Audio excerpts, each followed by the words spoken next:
Thiruvananthapuram corporation വൻതുക deposit നൽകി Poojappura shopping കോംപ്ലക്സിൽ കടമുറികൾ സ്വന്തമാക്കിയ വ്യാപാരികൾ ദുരിതത്തിൽ.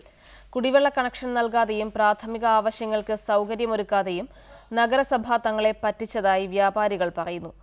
കോർപ്പറേഷന്റെ വഞ്ചനയ്ക്കെതിരെ സമരത്തിനൊരുങ്ങുകയാണ് കടയുടമകളും വ്യാപാരികളും.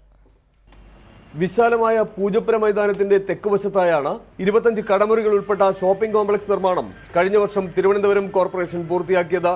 ഉദ്ഘാടന ശേഷം കടമുറികൾ ലേലം ചെയ്തു. 12 ലക്ഷം രൂപ ഡിപ്പോസിറ്റ് തുക ഈടാക്കിയാണ് 75 മുതൽ 150 വരെ ചതുരശ്ര അടി വിസ്തീർണം മാത്രമുള്ള കടമുറികൾ ആവശ്യക്കാർക്ക് നൽകിയത്. ഭക്ഷണശാലകളാണ് ഇവിടെ കൂടുതലും ആരംഭിച്ചിട്ടുള്ളത്. കടകളിൽ കുടിവെള്ള കണക്ഷൻ ഉണ്ടായിരുന്നില്ലെങ്കിലും ഉടനടി വെള്ളം എത്തിക്കുമെന്നായിരുന്നു കോർപ്പറേഷന്റെ വാഗ്ദാനം.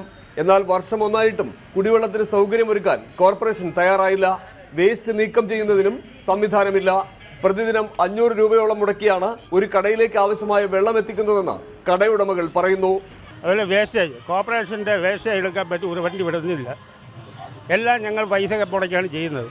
ഒരു ബാറിൽ വെള്ളം 3 ബാറിൽ വെള്ളം എടുത്തുകൊണ്ട് 100 രൂപ കൊടുക്കണം. 3 പ്രാവശ്യം അങ്ങനെ എടുക്കുമ്പോൾ അത് തന്നെ 300 രൂപയായി. കടകളിലെ ജീവനക്കാരിൽ ഭൂരിപക്ഷവും സ്ത്രീകളാണ്. എന്നാൽ ഇവർക്കാകട്ടെ ശുചിമുറികൾ പോലും നിർമ്മിച്ചു നൽകാൻ കോർപ്പറേഷൻ തയ്യാറായിട്ടില്ല. രാവിലെ 8 മണിക്ക് ഞങ്ങൾ വന്നിട്ട് രാത്രി 9 മണിക്കാണ് ഇവിടെ നിന്ന് പോണത്. അതുവരെ ഞങ്ങൾക്ക് ബാത്റൂമിൻ്റെ സൗകര്യങ്ങളൊന്നുമില്ല. 10 ലക്ഷം രൂപയിലധികം നിക്ഷേപം വാങ്ങിയെങ്കിലും ആവശ്യമായ സൗകര്യമൊരുക്കാൻ തയ്യാറാകാത്ത തിരുവനന്തപുരം നഗരസഭയുടെ നടപടി അവസാനിപ്പിക്കണമെന്നാണ് കടയുടമകളുടെ ആവശ്യം. ഈ ആവശ്യം ഉന്നയിച്ച് മേയറെ സമീപിക്കുമെന്നും കടയുടമകൾ പറയുന്നു. റിപ്പോർട്ടർ, തിരുവനന്തപുരം.